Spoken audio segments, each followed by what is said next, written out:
And we are joined now by Ronald Burkman, who is the Professor of Obstetrics and Gynecology at the University of Massachusetts Medical School at Baystate in Springfield, Massachusetts. Can you just first start off with telling us a little bit about what PROLOG is for folks who haven't heard of that before?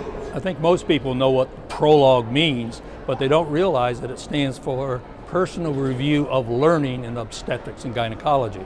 And how is it used as a study tool, specifically in the field of Ob-Gyn? I think most residents and people who have completed residency are very familiar with it. It consists of 160, 180 questions, which are very clinically oriented, along with critiques, which are 2 to 3, maybe 4 paragraphs in length, which again deal with why a question is correct, that is the answer, and which answers are incorrect and why. And it's a very clinically oriented program that helps certainly residents study for their in-service exams known as PROLOG, for additional exams as they proceed through the field. But I think more importantly, it's a format that allows people in practice to keep up to date and very important relative information as it changes over the years. Yeah, let's talk about that. How is PROLOG changing to meet the needs of its learners?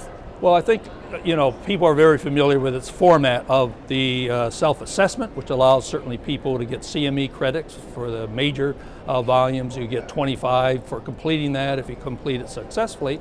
But now, in addition to its book format, there is an e-learning type format, where it's on a basically website oriented, which again, a lot of our younger colleagues certainly are very familiar with.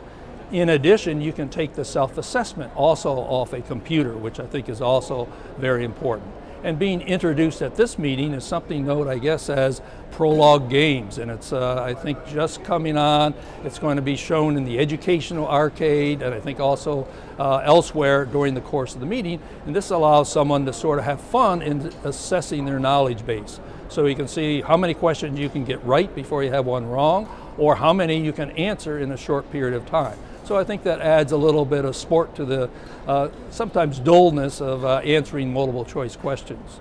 And tell us who's behind it. Who are the writers of PROLOG? Now, this program has been on board now for 2 or 3 decades actually, and it has basically the same format. There are basically 4 individuals who've gone through PROLOG a number of times, who have been certainly editors of volumes, who understand the process, understand how things should be written, and are very helpful in terms of reviewing the material.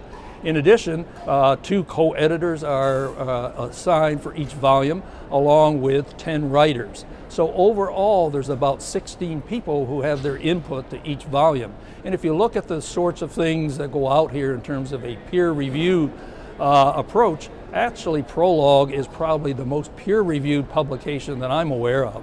I mean, most scientific papers certainly don't get that scrutiny, which means that when it comes out, it is clinically relevant material that has certainly data behind it to support the techniques that are discussed, how you diagnose and manage patients and discuss, and obviously medications.